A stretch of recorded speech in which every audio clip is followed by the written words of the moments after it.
তো hello friends, আমার নাম সৌরদীপ মাহাতো। আমি আজ যেটা নিয়ে কথা বলবো সেটা হচ্ছে ওয়াশিং মেশিন। ঠিক আছে, ধরো তোমার বাড়িতে একটা ওয়াশিং মেশিন আছে, তো সেটার পাওয়ার সুইচটা অন হচ্ছে না, তাহলে তুমি কি করবে? এর কারণ কি হতে পারে? তুমি কারণগুলো খুঁজে পাবে কি করে?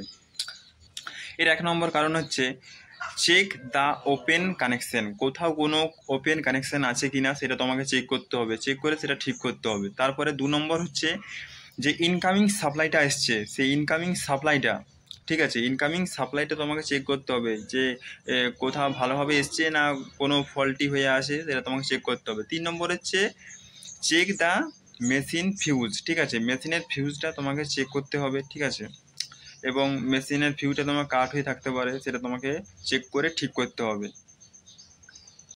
চার নম্বর হচ্ছে মোটরে ওয়াশিং মেশিনের যে মোটর আছে, মোটরের উইন্ডিং আছে, উইন্ডিংয়ে ওখানে ফল্ট থাকতে পারে, সেখানে ওপেন কানেকশন থাকতে পারে, সেটা তোমাকে রিপেয়ার করতে হবে অথবা উইন্ডিংটা রিপ্লেস করতে হবে। সেটা সেটা তোমাকে চেক করে দেখে করতে হবে। ঠিক আছে। পাঁচ নম্বর হচ্ছে যে ওয়াশিং মেশিনের যে স্টার্টিং সুইচটা আছে, সে সুইচটা, ঠিক আছে, প্রবলেম হতে পারে, সেটাকে তোমাকে হয় রিপেয়ার করতে হবে, না হয় রিপ্লেস করে নতুন সুইচ বসাতে হবে। দু নম্বর কমপ্লেন্টস, সেটা হচ্ছে water not filling up on the washing machine, মানে ওয়াশিং মেশিনে ওয়াটার ভর্তি হচ্ছে না। তাহলে এর কি কি কারণ হতে পারে?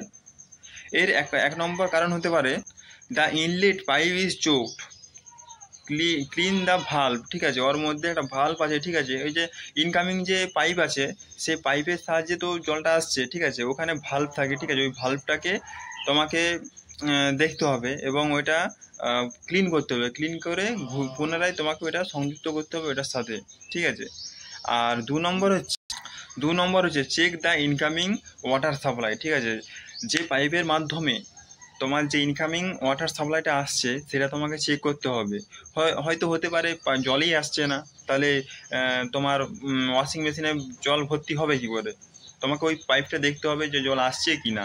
ঠিক আছে, এই দুটো কারণ জল ভর্তি হওয়া না হওয়ার। ঠিক আছে।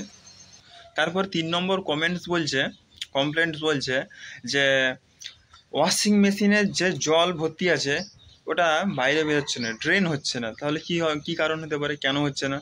এর এক নম্বর কারণ হচ্ছে যে আউটগোয়িং যে ভাল্বটা আছে সেইটা হয়তো জাম হয়ে গেছে, সেটা তোমাকে ওটা চেক করতে হবে ওই ভাল্বটা, এবং সেটা ক্লিন করতে হবে, ক্লিন করে পুনরায় সেখানে সংযুক্ত করতে হবে। আর দু নম্বর কারণ হচ্ছে চেক দ্য আউটগোয়িং পাইপ। ঠিক আছে, তোমাকে আউটগোয়িং পাইপটা চেক করতে হবে, সেখানে হয়তো কোনো কারণে ভাল্ব কিছু জাম হয়ে গেছে, সেটাও হতে পারে, সেগুলো তোমাকে চেক করে নিতে হবে, চেক করে সেটাকে রিপেয়ার করতে হবে, রিপেয়ার করে তোমাকে ওটা পুনরায় সংযুক্ত করতে হবে। ঠিক আছে। চার নম্বর কমপ্লেন্টস বলছে মেশিন তো স্টার্ট করেছি, কিছুক্ষণ চলছে, দিয়ে আপনিতেই বন্ধ হয়ে যাচ্ছে। এর কারণ কি হতে পারে? বলছে যে ওয়াশিং মেশিনে timer setting may be incorrect. ওখানে টাইমার সেটিংটা ভুলভাল দিয়ে দিয়েছে। ঠিক আছে, যে স্টার্ট করেছিল সে ভুলভাল দিয়েছে, সেটাকে পুনরায় ভালোভাবে তোমাকে ওই টাইমারটা সেটিং করতে হবে, প্রপারলি তোমাকে ওই টাইমারটা সেট করতে হবে ভালোভাবে। আর দু নম্বর কি কারণ হতে পারে? দু নম্বর কারণ হচ্ছে ওই যে মোটরের যে উইন্ডিং আছে ওইখানে ফল্টি হতে পারে কিছু, ঠিক আছে, যে কারণে ওটা কিছুক্ষণ চলছে আবার বন্ধ হয়ে যাচ্ছে, আবার কিছুক্ষণ চলছে আবার বন্ধ হয়ে যাচ্ছে। ঠিক আছে, মোটরের উইন্ডিংটা তোমাকে ওটা হয় রিপেয়ার করতে হবে, না হয় রিপ্লেস করতে হবে, রিপ্লেস করে নতুন বসাতে হবে। ঠিক আছে।